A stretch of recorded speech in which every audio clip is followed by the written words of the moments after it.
so sorry, you may not remember me from the marketplace, and I am invading your oikos, but I am doing so because the little boy several streets down informed me that you are gravely ill, and I see that he was not mistaken. I'm very, very sorry. I'm going to have you drink some of this melody that I have brought for you, and then I shall bear more.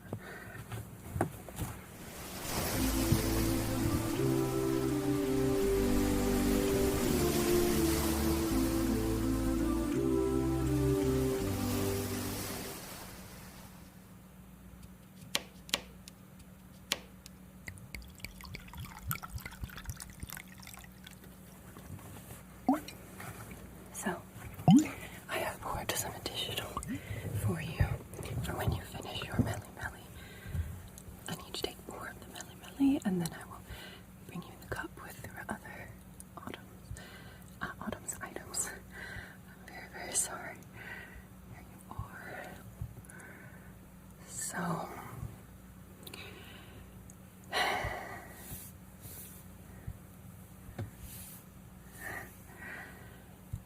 so sorry you're feeling ill. And I know you're new to the area, and I think I know where you come from. So, take more of this. I won't tell. Good, swallow. Nice swallow. Excellent. I'm very sorry. Yes, I'll explain.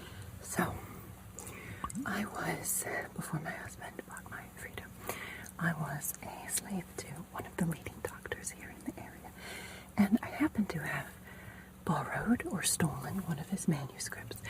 Your body won't care if it's stolen knowledge. As we know, there have not been real female physicians, at least not that are publicly recognized here in Greece, since Agnesia of about 400, many, many, many years ago, over 400 years ago at this point. So, I'm just going to take some of this here. What did I say? Agnodije is her name. However, that notwithstanding, you need help. And I do not mean to imply things, but I've started to guess where you come from and why you've been avoiding a lot of attention. And it's all right, I won't tell anyone. And I also know that you and your purse cannot afford a physician, so I'm going to help you, really whether you like it or not. Understood? Yes, I'm sorry. I'm married, so I have to maintain my modesty, and the stola obviously demonstrates that I'm married. You may not know because you are neither Greek nor Roman. And the bala has to be maintained. Oh my goodness, you poor thing. You are sweating. Alright, so I want you to take a sip of this. I've taken the liberty of putting it into one of your cups. Your very strange cups. Okay, good. I know it's thick, and then I'm going to mix up some more. Alright.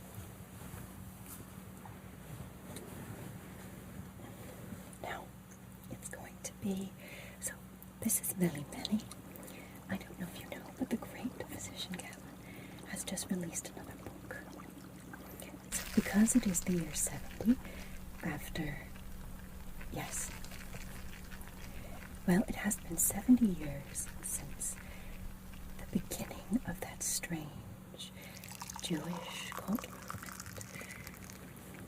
in Israel. Yes. Well, I shouldn't say strange. I have a number of friends, acquaintances, and perhaps more who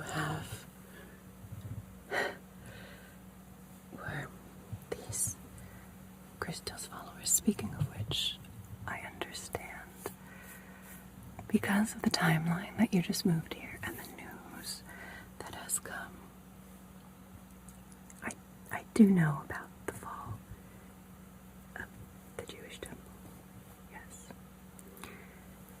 And the Roman Empire is especially concerned at this time with the strange propagation of the Jewish cult that has begun affecting or infecting, depending on how you look at it, non-Jews. So there's a great crackdown on all kinds of revolutionaries, Jewish or Jewish adjacent. This is news that you know. I just want you to know that I know it. I'm not saying anything. I'm not implying anything. But your dress, despite how much you have tried to hide or Hellenize, I am fairly certain I know where you come from. It's going to be all right.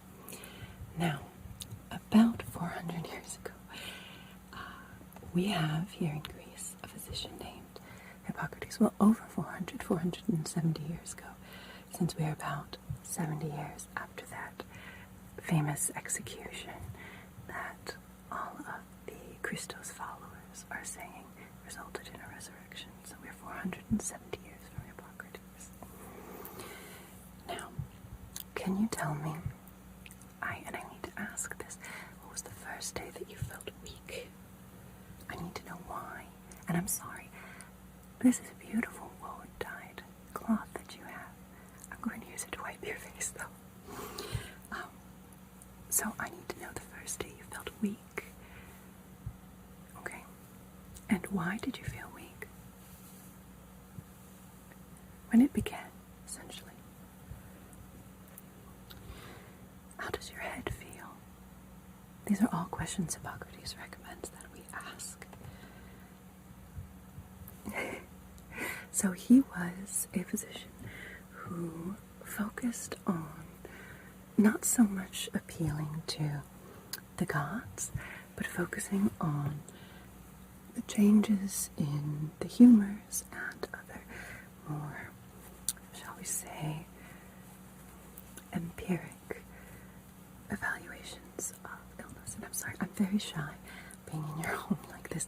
I just feel you can't be left alone regardless of who you are. Yes. I'm very sorry. Yes. Well, there are hospitals, and in the sense of people go to the temple to be quarantined, or they go to the temple if they are near death. But I have a feeling you cannot go to a Greek temple, correct? Yes, I had thought so.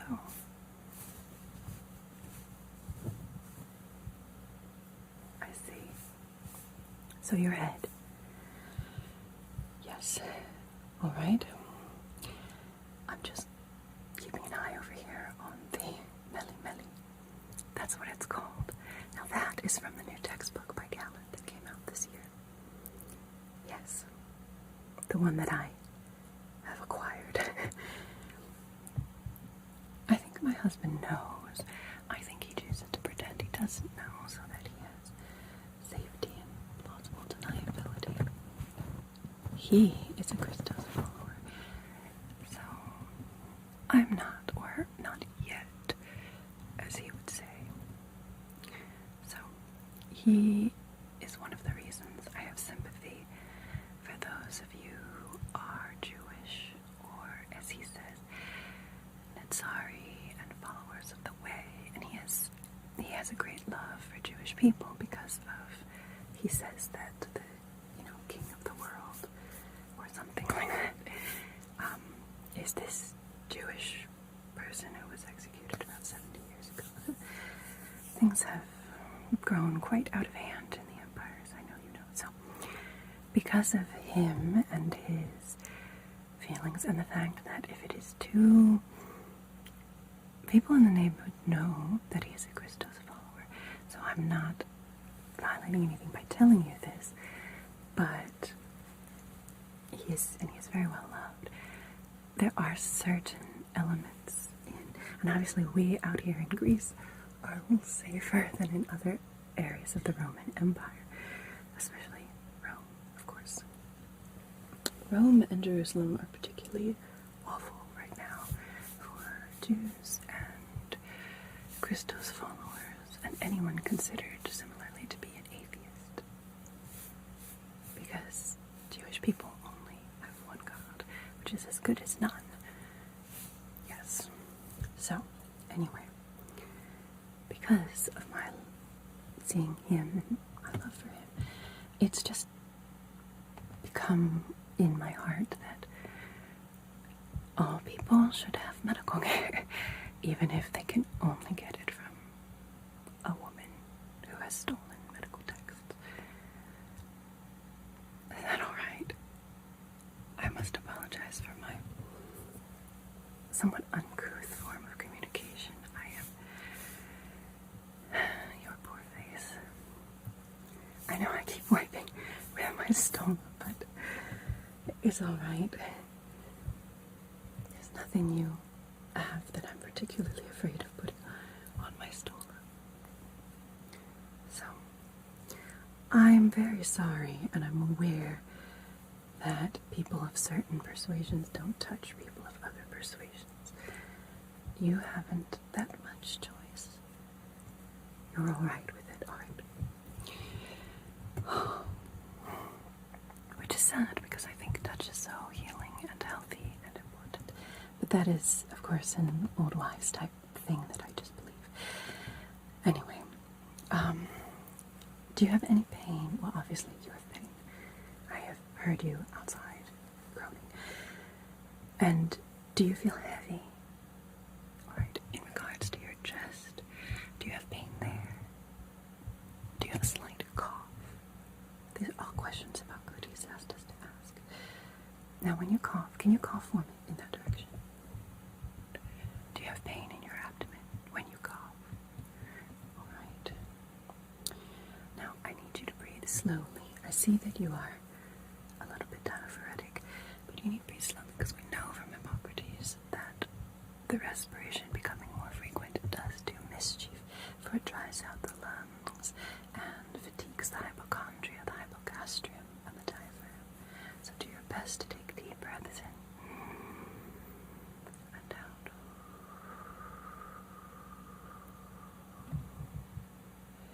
While we find some...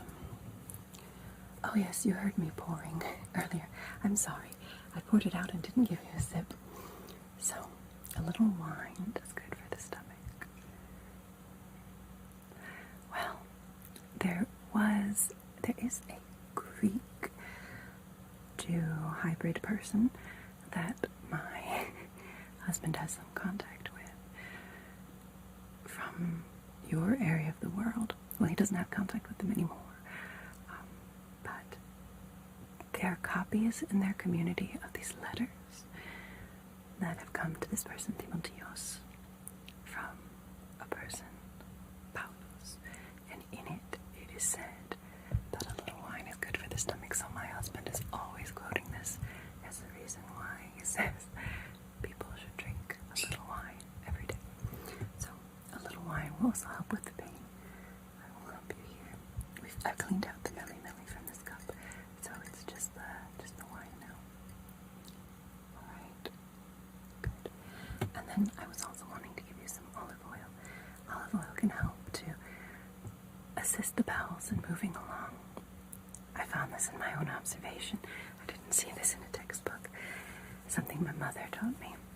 That much of what women do when we take care of families, at least here in Greece, is information passed down among us, because we are kept so separately in the other parts of the house, just because we would not, while there are guests, we would not want male guests in our area or female guests in the male area.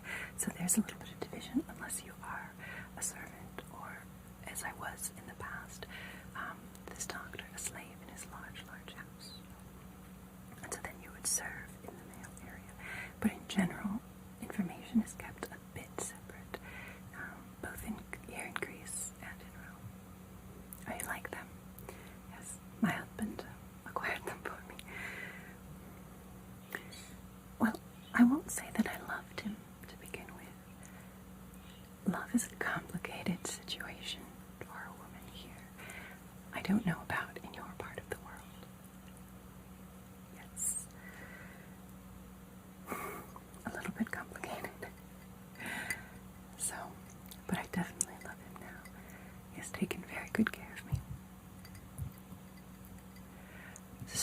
the woman that you saw, and you thought she was married, but she doesn't have a stola, only the peplos and the tunic, she's a divorcee.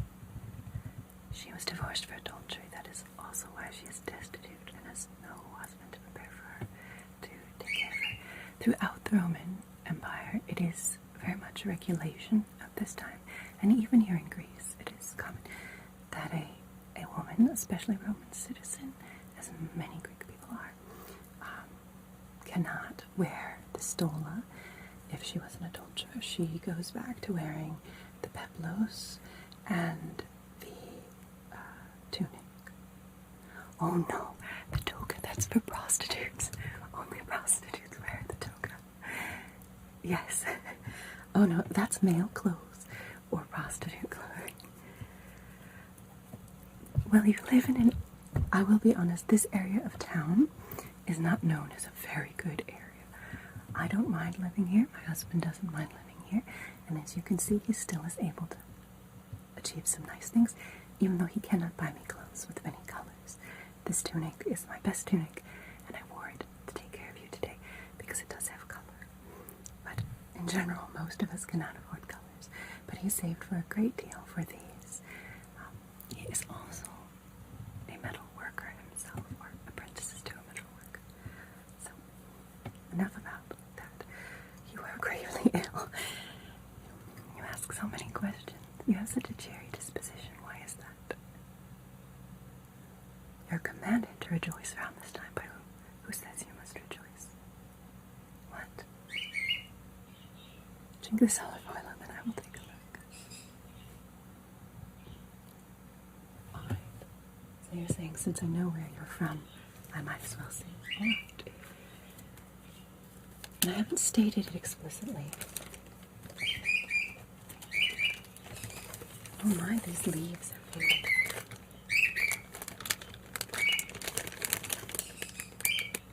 You've brought these leaves with you from a great distance.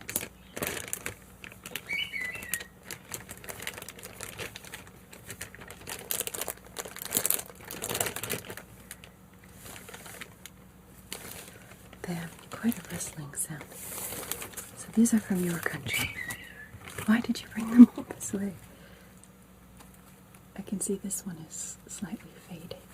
So this I can recognize. This is the palm.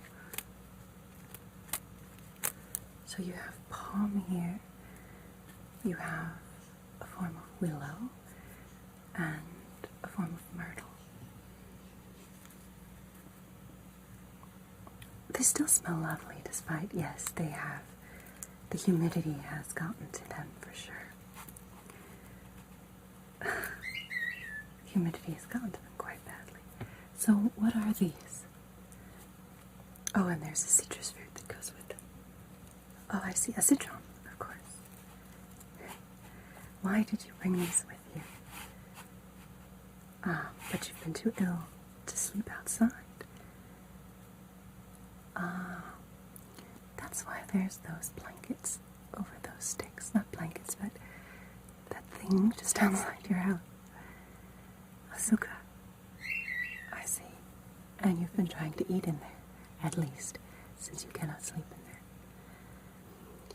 Don't you worry, you're identifying yourself very obviously. It is not safe, even here. Well, that's true. Not many in Greece know these traditions.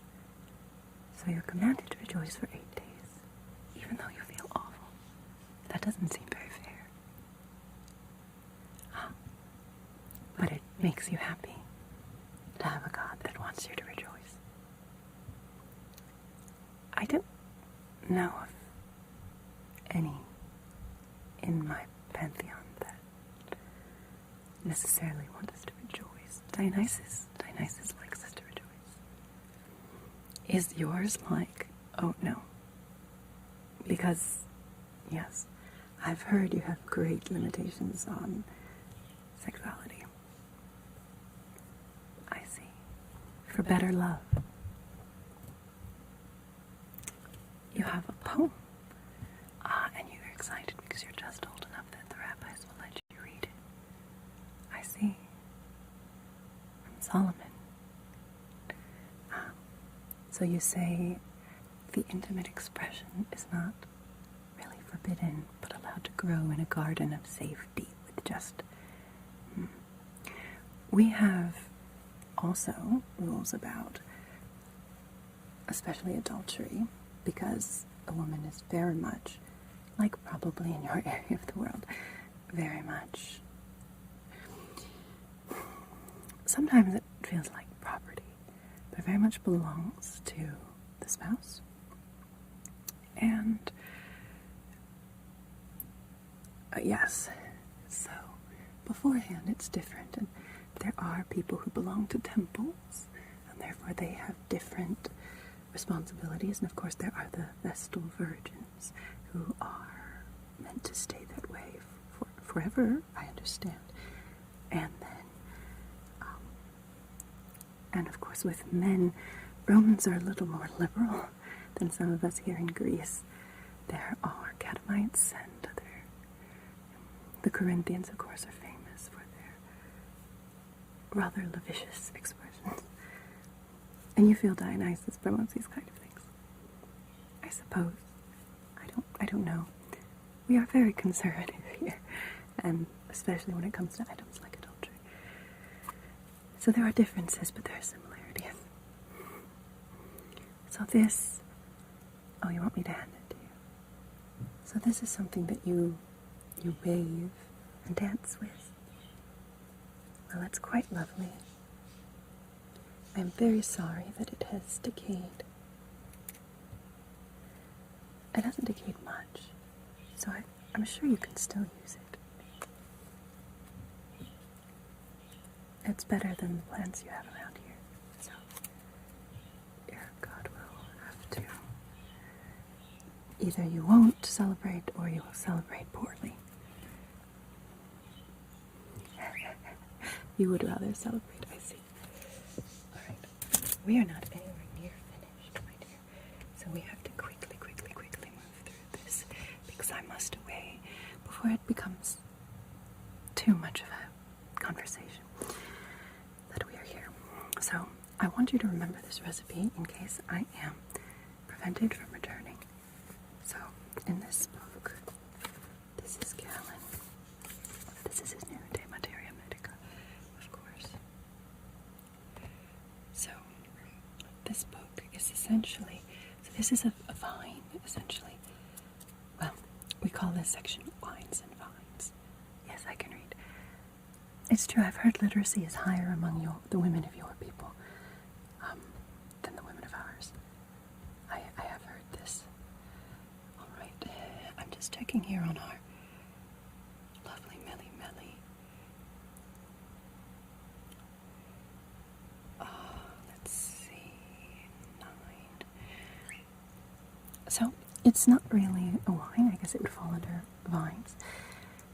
This concoction is good for the stomach, suitable for dysentery, liver, kidney disorders, and painful urination. Do you have painful urination? No.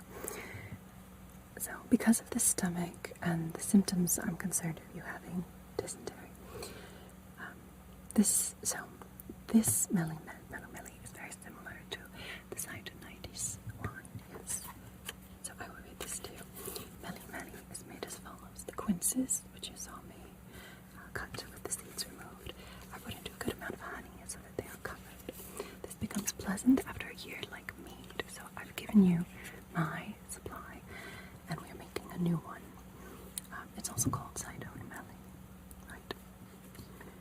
There's a similar medication that you can make with a more immediate wine without the honey, which is you remove the seeds from quinces, cut them up like a nafu, and put 12 pounds of them into 9 gallons of must or grape pulp for 30 days. Afterwards you strain it and put it in jars. It's also made after beating and pressing out the quinces. You can mix them with 12 pints of quince juice and 1 pint jar of honey and put it in jars. So it's essentially the wine that is added. There are also other additions where you can add ginger as well, which is also good for the stomach. But the Melomeli is the simplest, and that is what I have made for you. Now with quinces, you can also boil them. Same properties if you don't have wine or honey. It's just not as strong. 9 gallons of mellomelli of quinces. You can mix it with 18 of boiled water and place it in the sun in the hottest days so that it should ferment. So, I want you to remember that as best you can. I will do my very best to return to you so that you are not left alone. So, now, you have pain in your side, yes. Let me take a look here. When pain seizes the side, it would not be improper to try to dissolve the pain by hot applications, writes Hippocrates, who we still very much use. So, I have warmed this lovely cloth of yours, and we're going to, I know we wouldn't usually use your beautiful woad-dyed cloth, but I couldn't find, it's maybe one of the only things you brought with you when you had to flee. I'm so sorry. So, we will apply that here. I'm so sorry.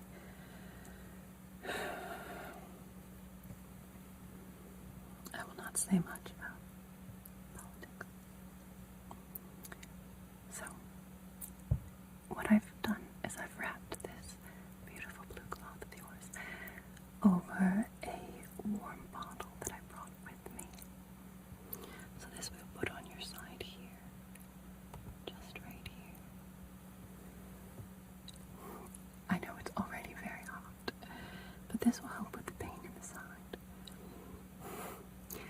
Our Mediterranean summers are, I mean, you can see, and wearing the 4 layers that a married woman must wear. It's, well, wool and linen is very heavy. Very, very warm. Alright, so this is here on your side.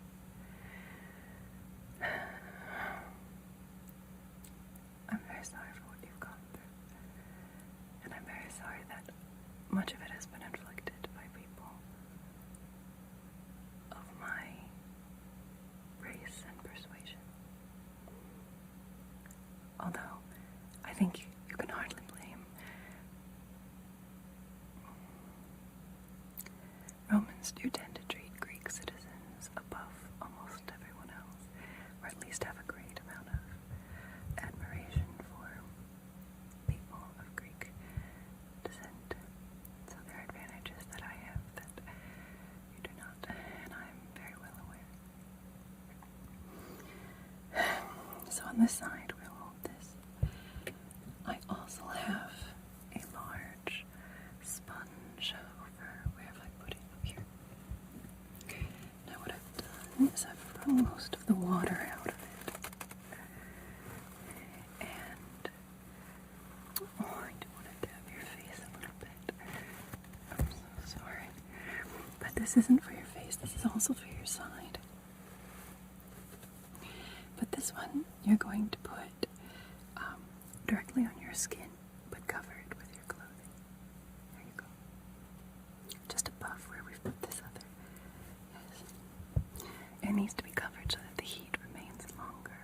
Unless, of course, we want the evaporating vapor for you to breathe it in, if that is considered a good thing. But I'm not learned enough to know if you should be having the vapors or not, and I certainly don't want to harm you. There is a vow, actually. I taught it to myself while I was still enslaved, and because I have long been trying to be a little bit of mercy for people. I think it's something my husband liked about me, to tell you the truth. It is something I've grown to like about him. Poor thing. Alright. I can show you.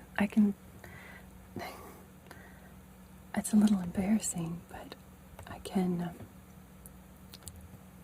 because I'm in your presence and I don't want to offend you, since I understand you have just the one, I will not cite the names of the gods that we usually use to swear. There's 4.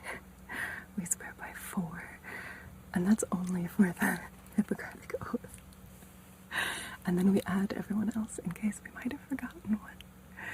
So, but we swear that we keep this oath and contract, and what we say is, we swear to hold him who has taught me this art equally dear to me as my parents, to be a partner in life with him, and to fulfill his needs when required, which I feel like I did when I was working for the physician. He has passed away since.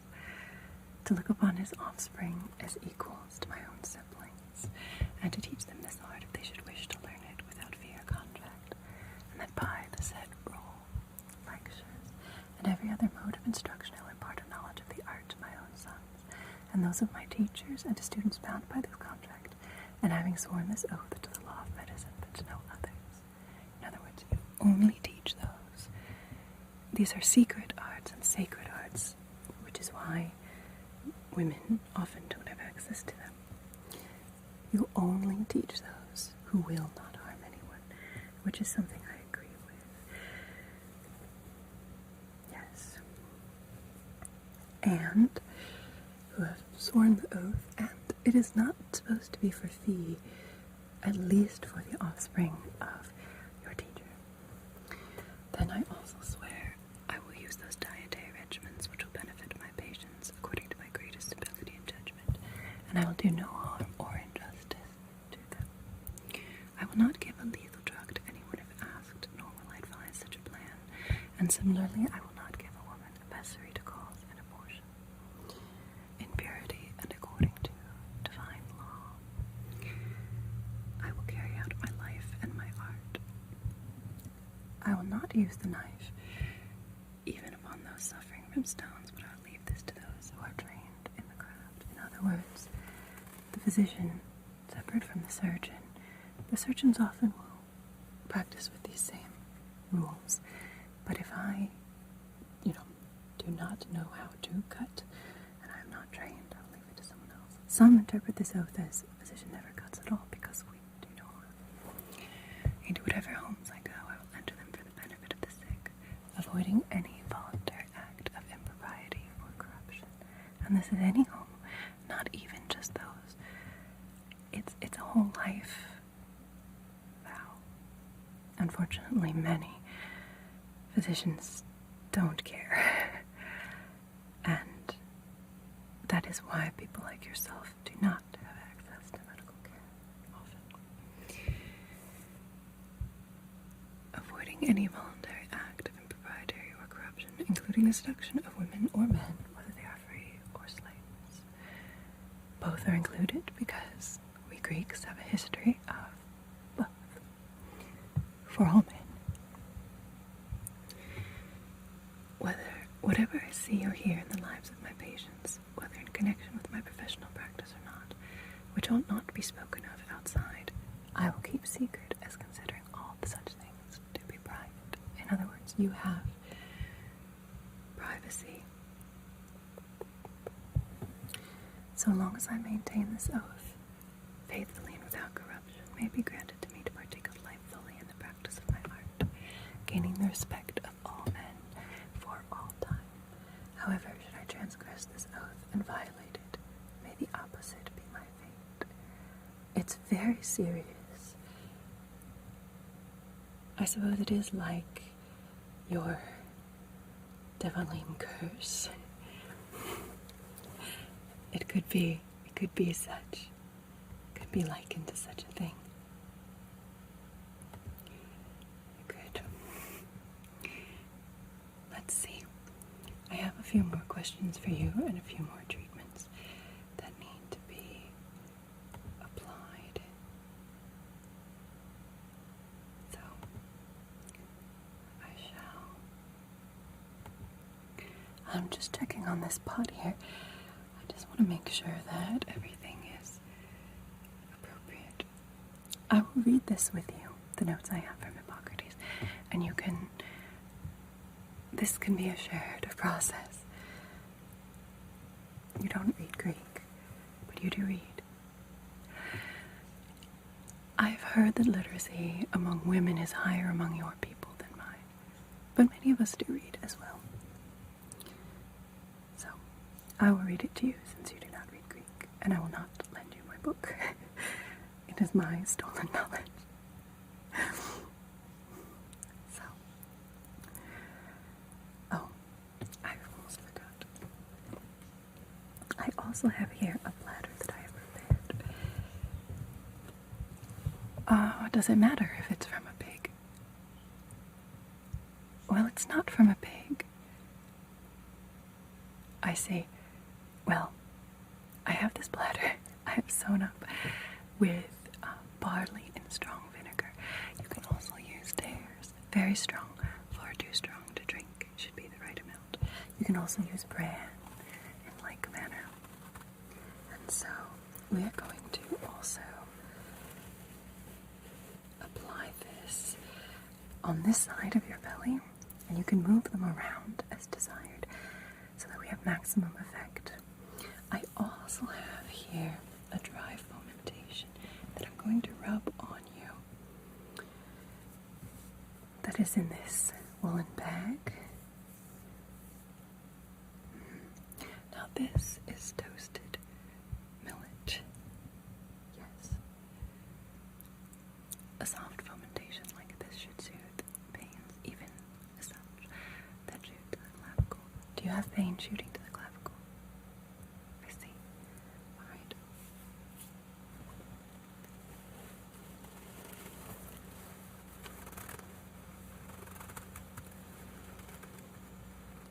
Oh, I see. If you like, you can put her on your head. I don't think it will do any harm. Yes, here we go. It's dry, but the woolen bag will allow it to soothe and soak through. Now, I just want to make sure I haven't missed anything, so I may ask you a few further questions. Specifically, I would like to examine here and here. Cough? Dormina? No? Okay. Alright. I ask because if any of those are present, then the bowel should be opened with clysters. No, not that I would cut, it would this way. Yes. And you should drink boiled hydromel in a hot state, which I think you should likely do anyway. But I'm going to keep you pretty regularly on this diet. Olive oil, you may have wine, you may have for the pain and the stomach, and well, as much melamine as you should desire. Avoid things that are too strong at this point. Yes, that is the idea.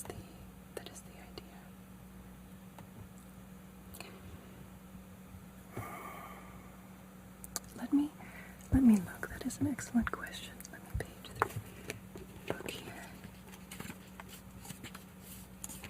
I do have it in codex form. I understand that scrolls in many parts of the world are still more popular, but I do have a codex here. Strange, huh? Alright. And I just will check over here. I want to examine your back briefly, if possible. Forgive me. I just want to make sure you're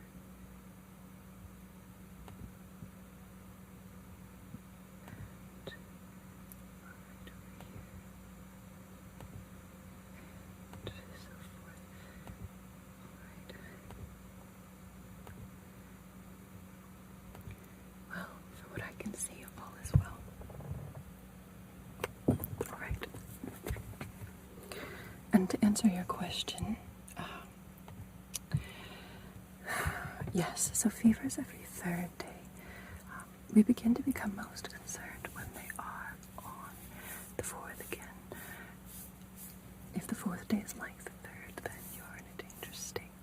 Today is your third day, correct? Understood. So I will return tomorrow. Poor thing. Any black stools? No, that's good. Black stools prognosticate death. But if they resemble the discharge of a healthy person, then all is well. So, and I understand it's been loose. So I don't see you having any delinquium. You haven't had any seizures, correct? All right. May I take a look at your hands? They are trembling some. May I take a look at your nostrils? Well, I'm trying to see. Trembling hands can preclude epistaxis. Yes, let me just check here for them. I want to watch the pot. Here. Yes. With the breath between the pipe and the expiration by the nostrils be large. Convulsion is apt to take place. I don't see that your respiration is large, but continue to try to breathe slowly. Convulsions generally will announce death. It is summer, so we don't have to worry so much about winter fever and so forth, but I still would like you to focus on drinking strange juices.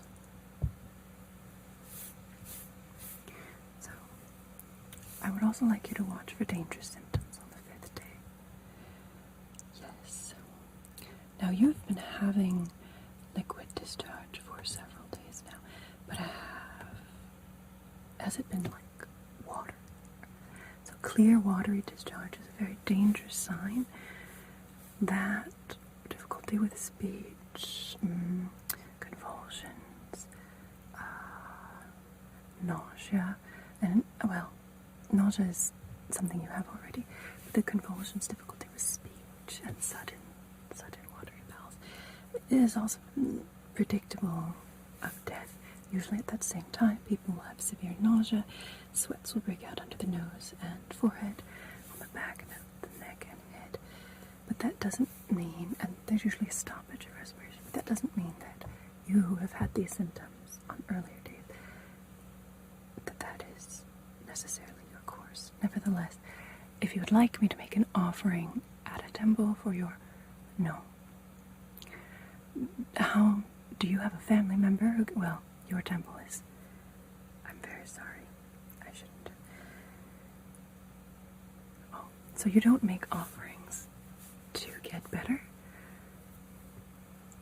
So you have offerings for thanks, offerings for festivals, offerings for forgiveness of sin, offerings that are just like housewarming, like when you go into someone's house, you shouldn't be empty-handed. I see. Fascinating.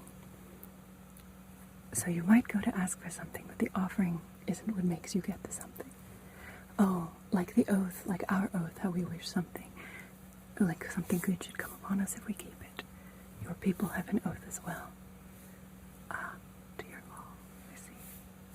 You say very much with very few words.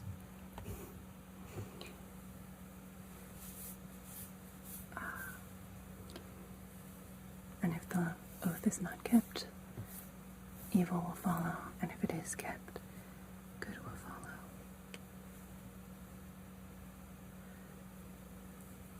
How does? That's very difficult. So you can't go and exchange for a favor. You can't really buy your wellness then.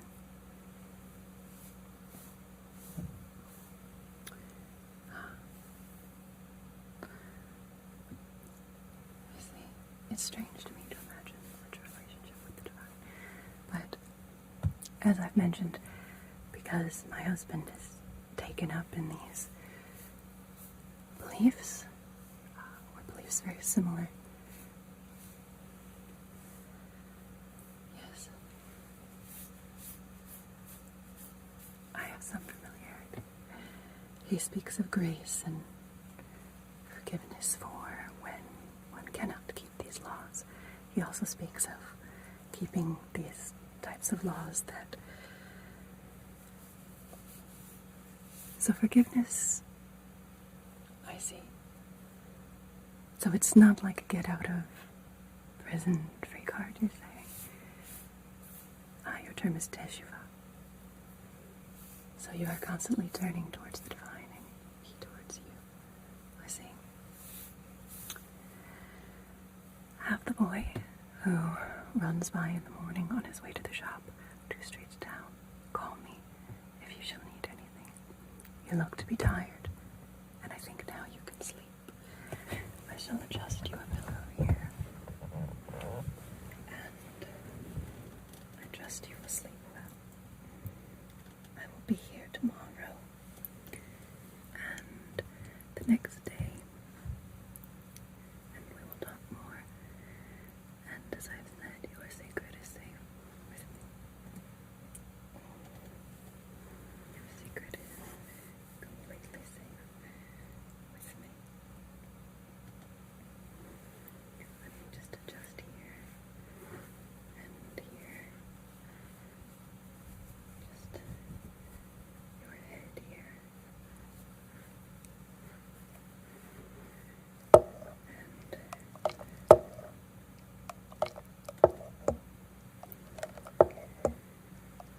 this melly keep with you, and I will make you some more.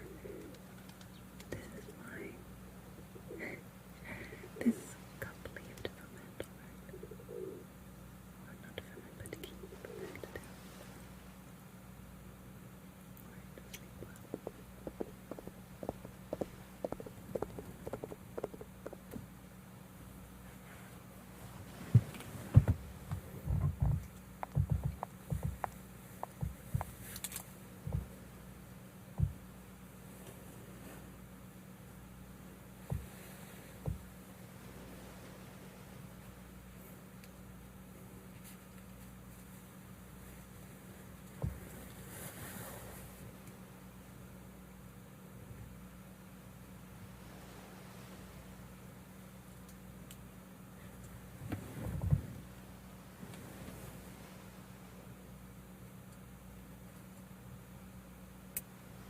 Isn't that a